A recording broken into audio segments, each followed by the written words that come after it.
நான் खाऊंगा ना खाने दूंगा. நானும் திருட மாட்டேன், யாரையுமே திருட விட மாட்டேன். मैं भी चौकीदार. இந்த வார்த்தையை தான் பிரைம் மினிஸ்டர் மோடி கூறினார். ஞாபகத்தில் இருக்கும். அதைத் தொடர்ந்து பல பிஜேபியினர்கள் தன்னுடைய ப்ரொஃபைல் பக்கத்தில் மே பி சௌக்கிதார் என்கிற அந்த வார்த்தை போட்டுக்கொண்டார்கள். நாங்க திருட மாட்டோம், ரொம்பவே சுத்தவாளி என்று. ஆனால் இந்த நாட்டு அரசாங்கம் செய்த ஒரு மிகப்பெரிய சதி இன்னைக்கு எக்ஸ்போஸ் ஆகியிருக்கிறது. இந்த நாட்டு அரசாங்கத்தை யார் நடத்துகிறார்?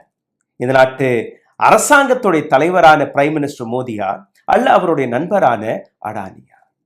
அடானியோடைய ஷேர் மார்க்கெட் நெக்ஸஸ் எந்த அளவில் எக்ஸ்போஸ் ஆகியிருக்கிறது என்று உங்கள் அனைவருக்குமே தெரியும்.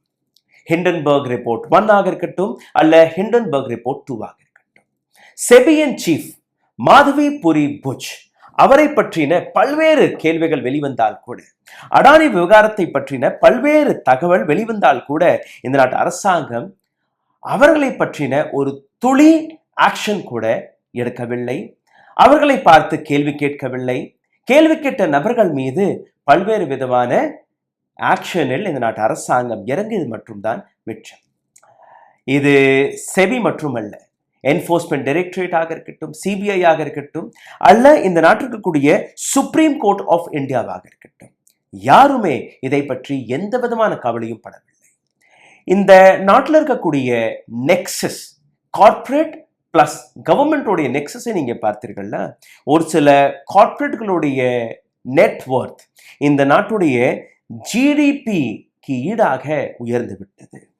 இந்த நாட்டில் இருக்கக்கூடிய ஜிடிபி உலகத்தின் 3வது ஜிடிபியாக, அதாவது 3 ட்ரில்லியன் எக்கனாமியாக நாம் உயர்ந்து விட்டோம் என்று கூறினார்கள். ஆனால் இந்த நாட்டில் இருக்கக்கூடிய ஜிடிபி உண்மையிலேயே இந்த நாட்டு மக்கள் வழியாக அல்ல மக்கள் கையில் அந்த பணம் போனதா என்று நீங்க கேட்டீர்கள்னா நிச்சயமாக கிடையாது. இந்த நாட்டில் இருக்கக்கூடிய இந்தியன் ஸ்டாக் மார்க்கெட் எந்த அளவில் ஒரு தனிப்பட்ட நபருக்காக டைவர்ட் செய்யப்பட்டது, ஒரு தனிப்பட்ட நபருக்கு லாபம் கொடுக்கும்படி அனைத்து சட்டத்திட்டங்களையுமே மாற்றினார்கள் என்கிற அனைத்து குற்றச்சாட்டையும் இன்னைக்கு நீங்க பார்க்க போறீர்கள். 3 வருடத்தில் முதல் முறையாக செபியின் சீஃப் மாதவி புரி புஜ் அவரை தாண்டி இன்னும் 5 நபர்கள் மீது எஃப்ஐஆர் போடக்கூடிய ஒரு ஆர்டர் வெளியாகி இருக்கிறது. அதை பற்றி தான் இன்னைக்கு ஆழமாக உங்களுக்கு முன்பு நான் எடுத்து வைக்க போகிறேன். இந்த நாட்டில் இருக்கக்கூடிய கார்ப்பரேட் எந்த செக்டரை பற்றி நாம் பேசுகிறோமோ அவர்கள் வேலைவாய்ப்பை உருவாக்கினார்களா, அல்ல இந்த நாட்டில் இருக்கக்கூடிய ப்ரொடக்ஷனை உருவாக்கினார்களா, இந்த நாட்டில் இருக்கக்கூடிய செக்டர் அதாவது இந்த கார்ப்பரேட் எந்த இடத்துல இருக்கிறதோ அவர்கள் இந்த நாட்டிற்காக என்ன செய்தார்கள் என்று நீங்க பார்த்தீர்கள்னா, தன்னுடைய லாபத்திற்காக இந்த நாட்டில் இருக்கக்கூடிய ஸ்டாக் மார்க்கெட்டை மேனிப்புலேட் செய்து, மேனிப்புலேஷனை நீங்க பார்த்தீர்கள்னா ஒவ்வொரு நாளும் 100 பாயிண்ட் அல்ல 200 பாயிண்ட் அல்ல 1000 2000 பாயிண்ட் உயரும்படி நீங்க பார்த்து வந்தீர்கள். கடந்த 5 மாதங்களாக இந்த நாட்டுக்கக்கூடிய ஸ்டாக் எக்ஸ்சேஞ்சுடைய நிலை எந்த அளவில் மாறிவிட்டது. ஸ்டாக் மார்க்கெட்டை பற்றின, அதாவது பிரைம் மினிஸ்டர் மோடியுடைய நண்பரான அடானி விவகாரத்தை பற்றி பல்வேறு ஷெல் கம்பெனிகளை உருவாக்கி இந்த நாட்டு மக்களை ஒரு கம்பெனி ஏமாற்றி வருகிறது என்கிற ஒரு மிகப்பெரிய எக்ஸ்போஷர் வெளிவந்ததற்கு பின்பு கூட பிரைம் மினிஸ்டர் மோடியாக இருக்கட்டும், அல்ல ஒட்டுமொத்த பிஜேபியாக இருக்கட்டும், அல்ல ஆர்எஸ்எஸ் சங்க பரிவாராக இருக்கட்டும், அனைவருமே அடானியை காப்பாற்றக்கூடிய வேலையை பார்த்தார்கள். எந்த விதமான ஃப்ராடும் நடக்கவில்லை, எதிர்க்கட்சிகள் செய்யக்கூடிய சதி என்று கூறினார்கள். இந்த ஒட்டுமொத்த விவகாரத்தில் நீங்க பார்த்தீர்கள்னா செபி எந்த ஆர்கனைசேஷன் இந்த நாட்டிற்கக்கூடிய சந்தையை, பங்கு சந்தையை கவனித்து இந்த நாட்டிற்கக்கூடிய இன்வெஸ்டர்ஸ்கள், மக்கள் அவர்களுடைய பணம் தவறாக வீணாக கூடாது என்கிற எந்த மானிட்டரை அவர்கள் செய்திருக்க வேண்டுமோ அவர்களே இன்னைக்கு அவர்கள் மீது எஃப்ஐஆர் போடப்பட்டிருக்கிறது. ஜனவரி 2023ஆம் ஆண்டு முதல் ஹிண்டன்பர்க் ரிப்போர்ட் வெளியானது. இந்த ஹிண்டன்பர்க் ரிப்போர்ட்டில் நீங்க பார்த்தீர்கள்னா அடானி அவருடைய ஷெல் கம்பெனிகளை பற்றின பல்வேறு தகவல் வெளிவந்த அடுத்த ஒரு சில மணி நேரத்தில், அதாவது 36 மணி நேரத்திற்குள் அடானி குரூப்பிலிருந்து அவர்களுடைய ஷேர் பிரைஸிலிருந்து 11.5 லட்சம் கோடி ரூபாய் அதற்கான ஷேர் ஸ்வாஹ் ஆகிவிட்டது. 11.5 lakh crore ரூபீஸ்க்கான அந்த ஷேர் மார்க்கெட். அதில் நஷ்டமடைந்தது யார்? மக்கள். யார் அடானியை நம்பி அடானியோட இந்த ஷேர் மார்க்கெட்டில் பணத்தை செலுத்தினார்களோ அனைவருமே அதில் நஷ்டமடைந்தார்கள். ஆனால் இந்த தனிப்பட்ட ஒரு பிரைவேட் கம்பெனியை காப்பாற்றுவதற்காக யார் முன் வந்தார்? அந்த நஷ்டத்தை சரி கட்டுவதற்காக யார் முன் வந்தார்? இந்த நாட்டுக்கு கூடிய SBI போன்ற கம்பெனிகள், இந்த நாட்டுக்கு கூடிய LIC போன்ற கம்பெனிகள், அதாவது அரசாங்கத்துக்கு சொந்தமான கம்பெனிகளே அந்த ஷேர் மார்க்கெட்டில் எந்த நஷ்டத்தை அடானி பார்த்தாரோ அதை சரி கட்டுவதற்காக அடானியுடைய ஷேர் இவர்கள் வாங்க தொடங்கினார்கள். அதாவது மக்களுடைய வரிப்பணத்தை வைத்து அடானியுடைய நஷ்டத்தை கூட சரி பார்த்தார்கள் இந்த நபர்கள். செபியின் சேர்பர்சன் எந்த விதமான ஆக்ஷன் எடுக்கவில்லை. செபியின் சேர்பர்சனை பற்றி நீங்க இன்னைக்கு பார்த்தீர்கள்னா, special branch of Mumbai anti corruption bureau, இந்த கோர்ட்டில் இன்னைக்கு ஆன்டி கரப்ஷன் பியூரோவே ஒரு FIR-ஐ ஃபைல் செய்ய கூறியுள்ளது. இந்த FIR செபியின் லா எப்படி வேலை பார்க்கிறது அதற்கு கீழே, செபியின் லா அண்ட் ஆர்டர் அதற்கு கீழே இந்த FIR போடப்பட வேண்டும். கார்ப்பரேட் எந்த அளவில் இந்த நெக்ஸஸில் ஈடுபட்டிருக்கிறார்கள் அதற்கான விளக்கத்தை கொடுக்கணும். எப்படி இந்த கரப்ஷன் நடந்தது, எப்படி இந்த ஒட்டுமொத்த கொல்யூஷனுமே நடந்தது, அதாவது எப்படி இந்த சரிவு நடந்தது என்கிற அனைத்திற்கான விளக்கத்தை கொடுத்து இந்த நபர்கள் மீது FIR போட்டே தீர வேண்டும் என்கிற ஒரு முடிவை கூறியிருக்கிறார் இங்க கூடிய நீதிபதி. இந்த இடத்தில் நீங்க பார்த்தீர்கள்னா மாதவி புரி புஜ் இவர் மீது முதல் நடவடிக்கை எடுக்கணும், முதல் FIR போடுங்க. மாதவி புரி புஜ் நீங்க பார்த்தீர்கள்னா ஒரு 48 மணி நேரத்துக்கு முன்பு தான் ரிட்டையர் ஆகியிருக்கிறார் செபியின் சீஃப் பதவியிலிருந்து. 3 வருடமாக செபியின் சேர்பர்சன் பதவியில் இந்த பெண்மணி அமர்ந்திருந்தார்.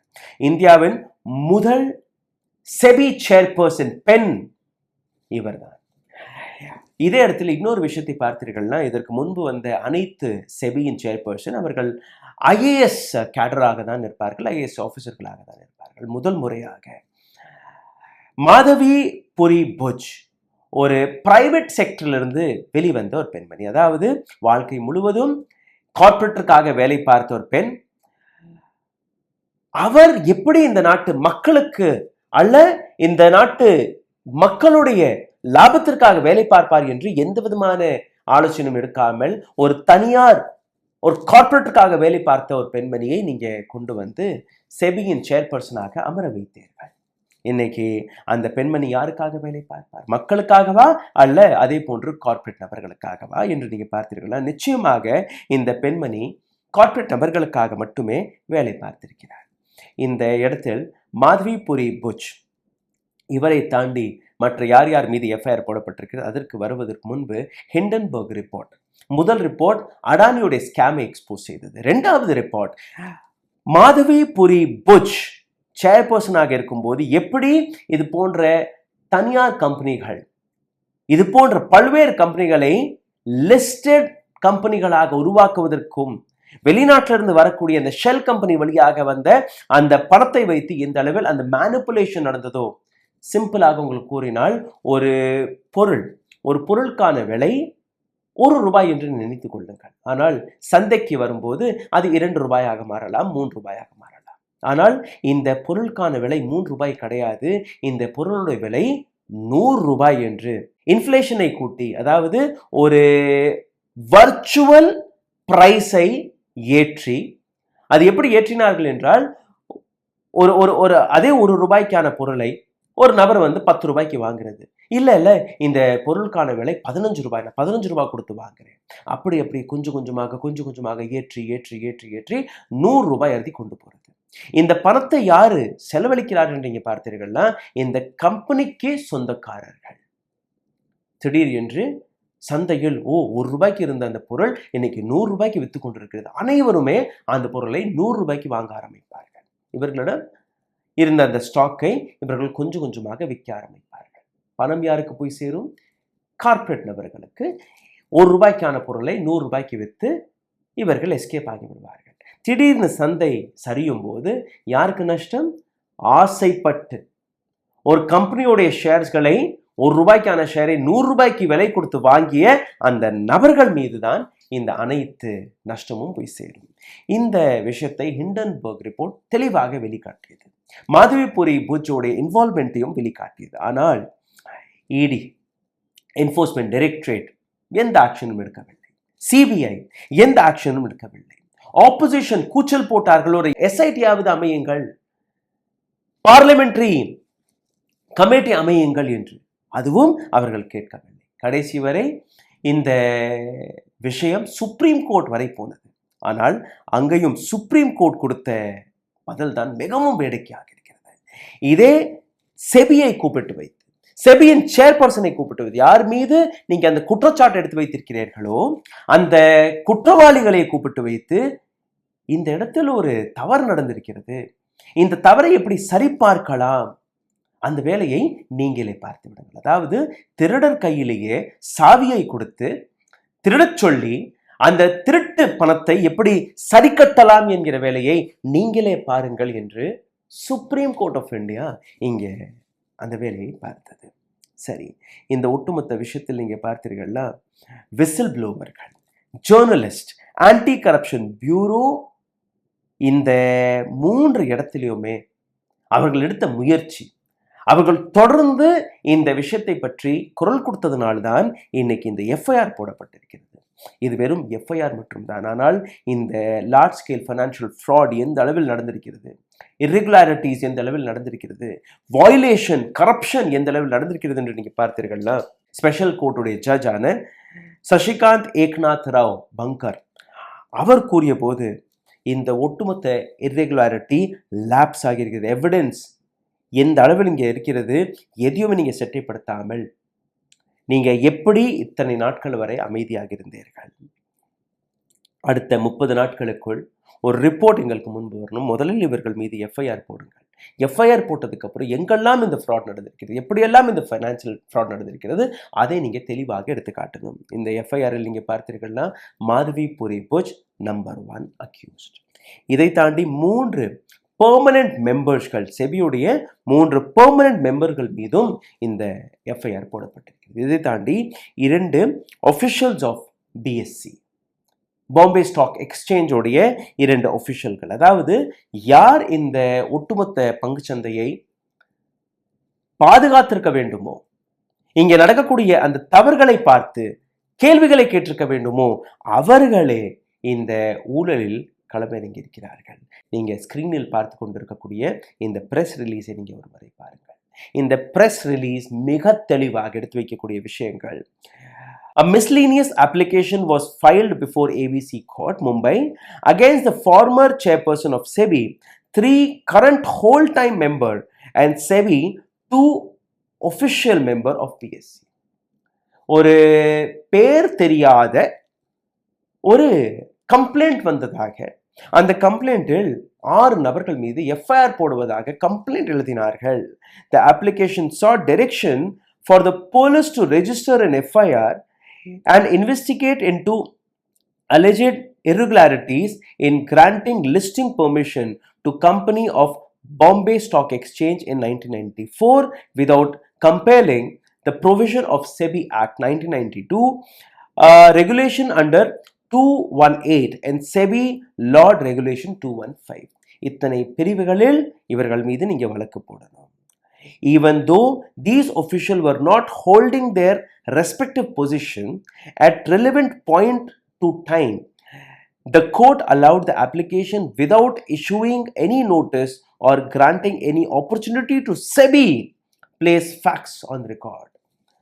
செபிக்கு இவர்கள் எந்த விதமான நேரத்தையும் கொடுக்காமல், செபி தன்னுடைய விளக்கத்தை கொடுப்பதற்கு முன்பே இந்த எஃப்ஐஆர் ஆர்டர் கொடுத்து விட்டார்கள் என்கிற ஒரு allegation press release from SEBI வழியாக வெளிவந்திருக்கிறது. எந்த விதமான நேரமும் கொடுக்கவில்லையா, எந்த விதமான கேள்வியும் கேட்கவில்லையா என்று நீங்கள் பார்த்தீர்கள்னா நிச்சயமாக கிடையாது.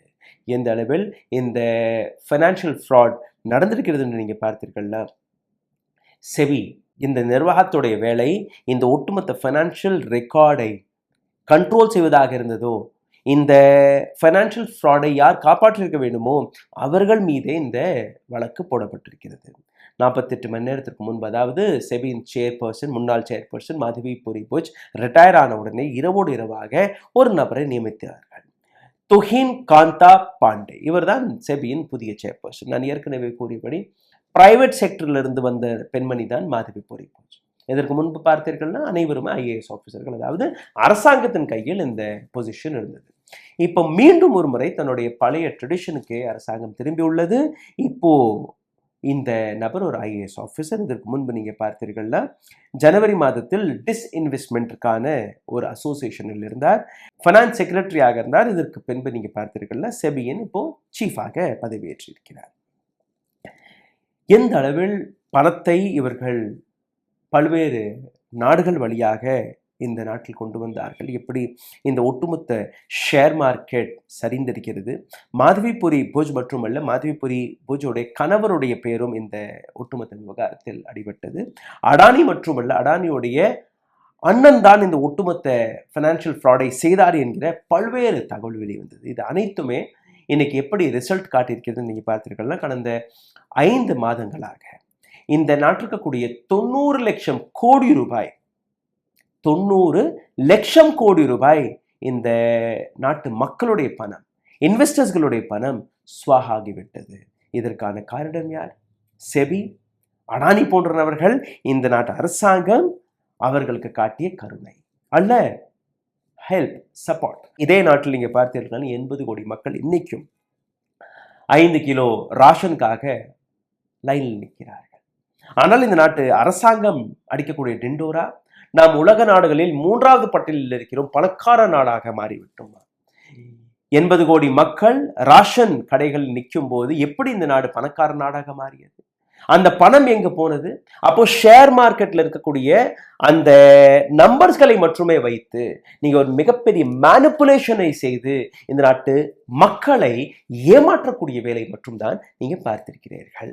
இந்த இடத்தில் நீங்க பார்த்தீர்கள்னா, இந்த ஏஜென்சி இந்த ஒட்டுமொத்த ஃபைனான்சியல் ஃப்ராடை பற்றி பேசியிருக்க வேண்டுமோ, அது இடியாக இருக்கட்டும், சிபிஐ இருக்கட்டும், அவர்கள் இந்த வேலையை பார்க்கவில்லையோ, பல ஆர்டிஐ ஆக்டிவிஸ்ட்கள், ஜேர்னலிஸ்ட்கள், இது போன்ற பல்வேறு நபர்கள், ஆப்போசிஷன், அனைவருடைய ஒட்டுமொத்த முயற்சியால் தான் இன்னைக்கு இது நடந்திருக்கிறது. ACB Worli, anti corruption bureau Worli அவர்கள் இந்த ஆர்டரை போட்டிருக்கிறார்கள். பிரிவென்ஷன் ஆஃப் கரப்ஷன் ஆக்ட், இதற்கு கீழே இந்த வழக்கு போடப்பட வேண்டும். இந்த அனைத்து நபர்கள் மீதுமே நீங்க எஃப்ஐஆரை போடுங்கள் என்று. இந்த விஷயத்தை பற்றி நீங்க பார்த்தீர்கள்னா, பார்லிமெண்ட் அக்கவுண்ட் கமிட்டி பிஏசி செபியின் சேர்பர்சனுக்கு ஒரு நோட்டீஸை வழங்கியது. இந்த நோட்டீஸ் கிடைத்த உடனேயே மாதவி பூரி-புஜ் இப்போ என்கிட்ட நேரம் கிடையாது என்று திமிராக பேசினார்.